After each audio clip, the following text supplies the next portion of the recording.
مگر جب پدم ناگ نے کہا، بدقسمت انسان، میں عقاب کی شکل میں تجھے ہم کلام ہوں، اور یہ شاید میری آواز تیری زندگی کی وہ آخری آواز ہے جس کے بعد تو کسی کی آواز نہیں سنے گا۔ جلاد جاسوس خوفزدہ سا ہو کر پیچھے ہٹا۔ پدم ناگ خاموش بیٹھا رہا۔ جلاد جاسوس ایک دم پیچھے کو دوڑا۔ پدم ناگ ہوا میں اوپر کو اٹھا اور پھر چند قدموں کے فاصلے پر بھاگتے جاسوس جلاد کو جا لیا۔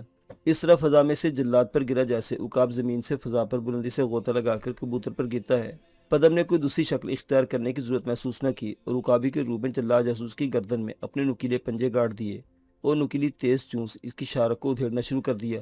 پدم عقاب کی ضربیں اتنی شدید تھی کہ جلاد جاسوس کی شاہرگ جگہ جگہ سے کٹ گئی، اور جب وہ اپنی گردن چھڑا کر بھاگا تو اس کی شاہرگ سے خون کے فوارے چھوٹ رہے تھے۔ پدم ناگ وہاں سے فوراً 9-2-11 ہو گیا اور سیدھا فیدس کے پاس پہنچے سے بتایا کہ وہ سچا تھا۔ بادشاہ نے ایک جلاد جاسوس اس کے پیچھے لگا رکھا تھا جس کو تہے تیغ کر دیا گیا ہے۔ اب ہمیں یہاں سے نکل جانا ہوگا، کیونکہ ہو سکتا ہے کہ بادشاہ کی سپاہیاں دھاوا بول دے اور تمہیں جلاد کے قتل کے الزام میں دوبارہ پکڑ لیا جائے۔ فیدس جو پہلے ہی بڑی مشکل سے جان بچا کر بھاگا تھا، یہ صورتحال جان کر پریشان ہو کر پدم سے کہنے لگا، ہم کشتی لے کر دور سمندر میں نکل جاتے ہیں اور وہاں اپنے جہاز کا انتظار کریں گے۔ یہ بہترین ترکیب تھی۔ راتوں رات انہوں نے بندرگاہ سے ایک کشتی لی اور اس میں سوار ہو کر سمندر کی طرف چل دیے۔ نصف شب کے بعد وہ کھلے سمندر میں پہنچ گئے اور ایک خاص مقام پر دائرے کی شکل میں سمندر میں چکر لگانے لگے، کیونکہ وہ سمندر میں کشتی کو ایک جگہ کھڑا نہیں کر سکتے تھے۔ جب دن نکلا تو پدم ناگ عقاب کی شکل بدل کر ہوا میں اڑ گیا۔ اس نے دیکھا اسکندریہ جانے والا بادبانی جہاز روم کی بندرگاہ سے روانہ ہو کر کھلے سمندر کی طرف بڑھ رہا تھا۔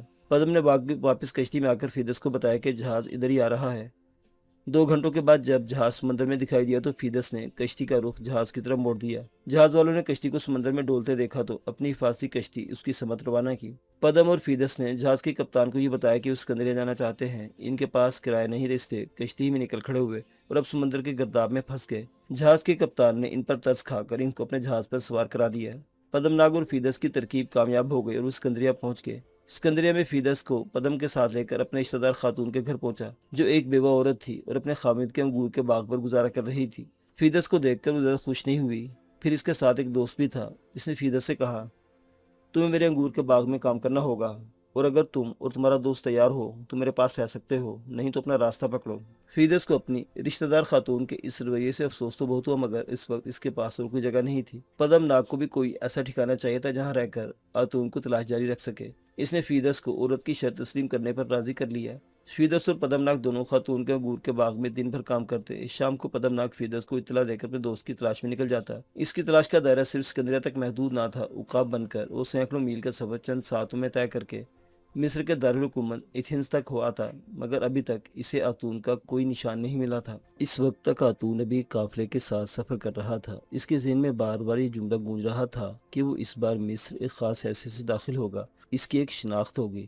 یہ شناخت کیا تھی؟ خاتون کو اس بارے میں کچھ علم نہیں تھا۔ ایک عرصہ دراز کے بعد وہ اس تجربے سے گزرنے والا تھا۔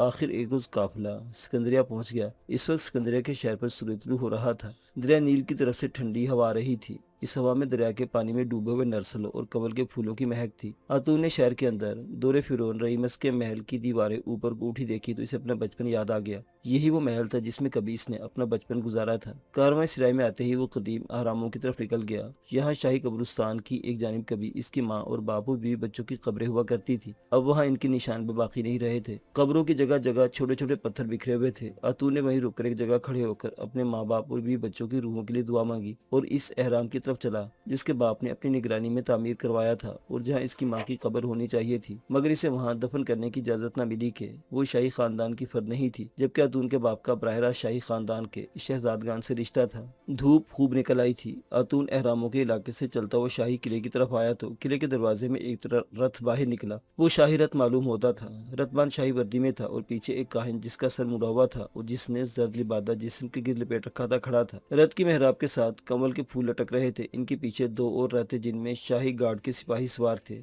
خاتون ایک جانب کھڑا ہو گیا تاکہ رتھ قریب سے گزرے تو ان کا نظارہ کرے اور اپنی پرانی یادیں تازہ کرے۔ جو ہی آگے والا رتھ اس کے قریب پہنچا تو کاہن کی عقابی نظریں خاتون پر پڑی۔ اسے ایک دم سے بازو ہوائیں بلند کیا اور چلا کر رتھ روکنے کا حکم دیا۔ رتبان نے گھوڑے کی لگامیں کھینچ کر پیچھے کو دوہرا ہو گیا۔ عقبی رتھ بھی وہیں رک گیا۔ اب خاتون کو خیال آیا کہ اس کی شناخت کا خطرناک ترین لمحہ ہے۔ کچھ خبر نہیں یہاں اس کی شناخت کس حیثیت سے ہونے والی ہے، آیا پھر ان کے دشمن کی حیثیت سے یا اس کے دوست کی حیثیت سے۔ خاتون وہیں اپنی جگہ کھڑا رہا۔ کاہن نے خاتون کی طرف اشارہ کر کے حکم دیا، اسے گرفتار کر لو۔ ہمیں اسی کی تلاش تھی۔ آتون سمجھ گیا کہ یہاں اس کی حیثیت فرعون رئیمس کے دشمن کی ہے۔ اگر فرعون رئیمس کا نہیں تو وہ کم از کم کاہن کا دشمن ضرور ہے جو اسے کسی سازش میں ملوث کر کے مروانا چاہتا ہوگا۔ آتون اس قسم کے کئی خونی سازشوں سے گزر چکا تھا۔ وہ فرار ہونا نہیں چاہتا تھا کیونکہ بقول ارتبان وہ اپنے دوست پدم ناگ سے اسی صورت مل سکتا تھا۔ عقبی رتھ میں سے شاہی گارڈ کے زرہ پوش سپاہی نیچے اتر کر آتون کی طرف لپ کے اسے فوراً گرفتار کر کے اس کے بازو کو پیچھے رسی سے باندھ کر رتھ میں ڈال دیا گیا۔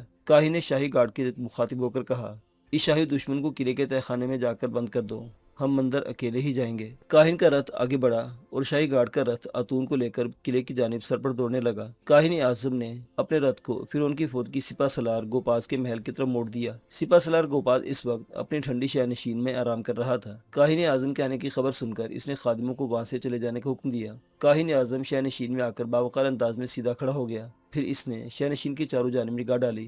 سپہ سالار گوپاز اٹھ کر کاہن اعظم کا خیر مقدم کیا اور اسے بتایا کہ دونوں اس وقت تنہا ہیں، آپ کا اس وقت بغیر پیشگی اطلاع کے اچانک آنا مسئلے سے خالی نہیں لگتا۔ کاہن اعظم دیوان پر بیٹھ گیا، پھر گوپاز کی طرف گھور کر اپنی چمکیلی زرد زرد آنکھوں سے دیکھا اور کہا، گوپاز میں اس وقت تمہیں بہت بڑی خوشخبری سنانے آیا ہوں۔ سپہ سالار گوپاز سرائی میں سے مشروب اونیلتا رک گیا۔ کاہن اعظم، میں اس خوشخبری کے لیے ہمتن گوش ہوں۔ کاہن اعظم کے ہونٹوں پر بڑی فاتحانہ سی مسکراہٹ نمودار ہوئی بولا، گوپاز، فرعون کا سب سے بڑا حمایتی اور ہمارا سب سے بڑا دشمن شمار اس وقت میری حراست میں ہے۔ سپہ سالار گوپاز نے چاندی کا پیالہ وہیں تپائی پر رکھ دیا اور کاہن اعظم کے قریب تخت پر جھک کر بیٹھ گیا۔ وہ بے حد مسرور تھا۔ کاہن اعظم، کیا آپ سچ کہہ رہے ہیں؟ یقین نہیں آتا کہ اتنا طاقتور شخص اتنی آسانی سے قابو میں آ گیا۔ کاہن اعظم بولا، کاہن اعظم جھوٹ کے نام سے ناواقف ہے۔ مجھے فرعون رمیز سے اس لیے دشمنی ہے کہ اس نے ہمارے آباء و اجداد کے مذہب سے بغاوت کی ہے۔ وہ سورج کو چھوڑ کر خدا کی پوجا کرتا ہے اور سورج کی طرف دیکھنے کے بجائے اپنا چہرہ آسمان کی طرف اٹھائے رکھتا ہے۔ ہمیں اپنے مذہب کی بقا کے لیے اس فرعون کو ہلاک کر دینا ہے۔ شمار ہمارے راستے کی سب سے بڑی رکاوٹ تھا کیونکہ اسے سوڈان کے مصری حکومت کی حمایت حاصل تھی۔ اب وہ ہمارے قبضے میں ہے اور ہم فرعون کے خلاف اپنی سازش کو آگے بڑھا سکتے ہیں۔